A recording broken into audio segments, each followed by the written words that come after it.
Halo, Assalamualaikum warahmatullahi wabarakatuh. Jumpa lagi bersama saya Ibu Dewi. Nah, dalam materi kita kali ini, kita masih belajar tentang konsep berpikir sejarah. Tapi, eh, untuk di part keempat ini kita akan ngebahas tentang, tentang apa ini? Yap, tentang kemampuan berpikir diakronis dan sinkronis. Atau ada juga yang menyebutkan konsep berpikir diakronik dan sinkronik. Nah, pada dasarnya itu sama aja kalian mau menyebutkan dengan istilah diakronis atau sinkronis atau juga menyebutkannya dengan istilah diakronik atau sinkronik itu sama aja, artinya itu sama. Oke guys, kita bahas satu-satu ya. Yap, yang pertama, konsep berpikir diakronis. Nah, konsep berpikir diakronis ini itu adalah konsep berpikir yang mementingkan atau melihat sebuah peristiwa atau sebuah proses terjadinya peristiwa sejarah.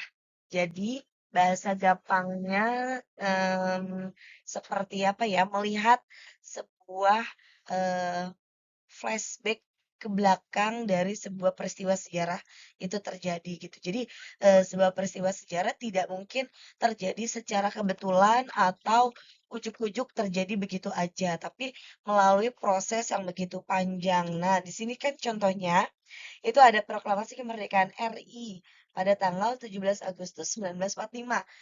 Oke, peristiwa diakronisnya itu seperti apa atau bagaimana?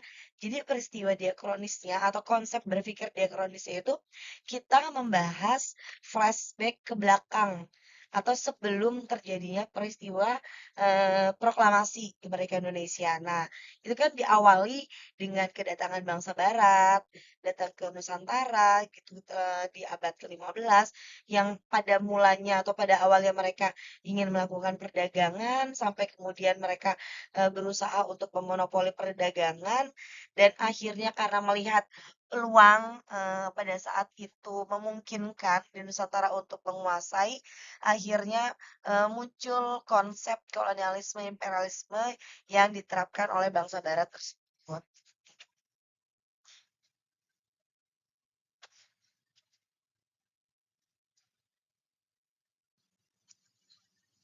Oke, nah kemudian dari mereka yang pada awalnya melakukan perdagangan, terus memonopoli perdagangan sampai akhirnya melihat situasi dan kondisi yang ada pada waktu itu, yaitu pada masa kerajaan-kerajaan Islam memungkinkan bangsa barat untuk menguasai Nusantara sampai akhirnya muncullah konsep kolonialisme imperialisme yang tadinya kita juga dikuasai beratus-ratus tahun oleh bangsa barat dalam artian di sini oleh Belanda, kemudian beralih ke Inggris, ke Belanda lagi, terus kemudian berlanjut ke Jepang sampai akhirnya para founding father itu memanfaatkan momentum kekalahan Jepang, akhirnya segera memproklamasikan kemerdekaan Indonesia di tanggal 17 Agustus 1945.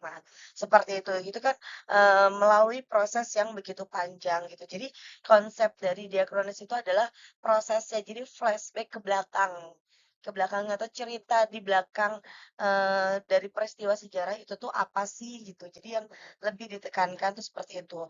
Nah, ada juga yang mengartikan atau mengistilahkan diakronis itu sebagai konsep berpikir yang memanjang dalam waktu namun menyempit dalam ruang. Nah, memanjang dalam waktu yang di sini yang tadi sudah saya jelaskan gitu. Kenapa dianggap memanjang dalam waktu? Karena memang setiap proses itu kan gak ada yang instan atau tidak ada yang cepat gitu. Jadi membutuhkan proses yang begitu lama gitu.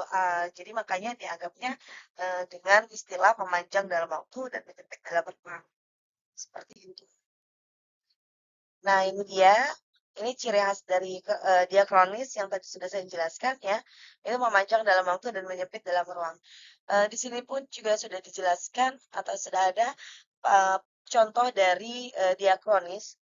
Yaitu yang tadi saya sudah jelaskan juga, yaitu contohnya itu adalah proses kemerdekaan Indonesia. Jadi juga sudah dijabarkan ya. Oke, kalau gitu kita langsung next aja ke sinkronis.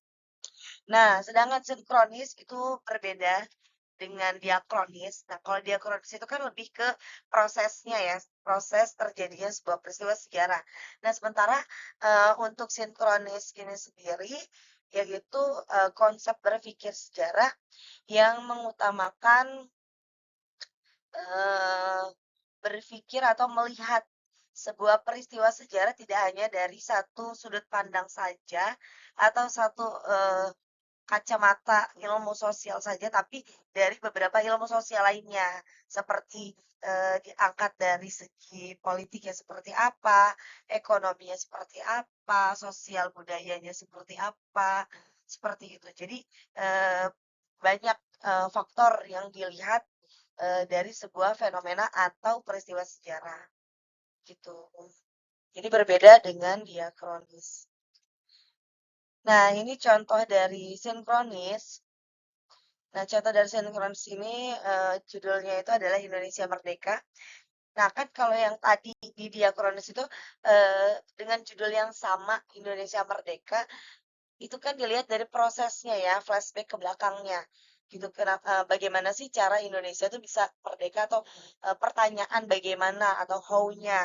Nah, sementara kalau untuk sinkronis itu lebih kepada ke depannya atau ini nih Indonesia sudah merdeka gitu.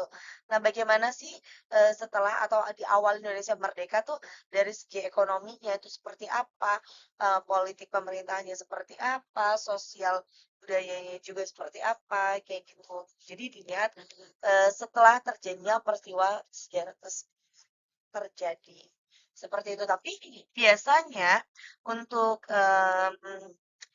apa ya, contoh dari sinkronik ini tidak secara tertulis dituliskan misalkan oh dari segi ekonominya ini seperti ini gitu atau dari segi politiknya setelah Indonesia merdeka ini seperti ini tidak ya tidak gamblang seperti itu tapi lebih kepada secara tersirat saja gitu secara tersirat digambarkan oh pada saat Indonesia awal merdeka itu terjadi inflasi yang begitu tinggi karena banyak mata uang asing yang beredar pada waktu itu. Dan kebetulan juga Indonesia belum mempunyai atau memiliki mata uang sendiri.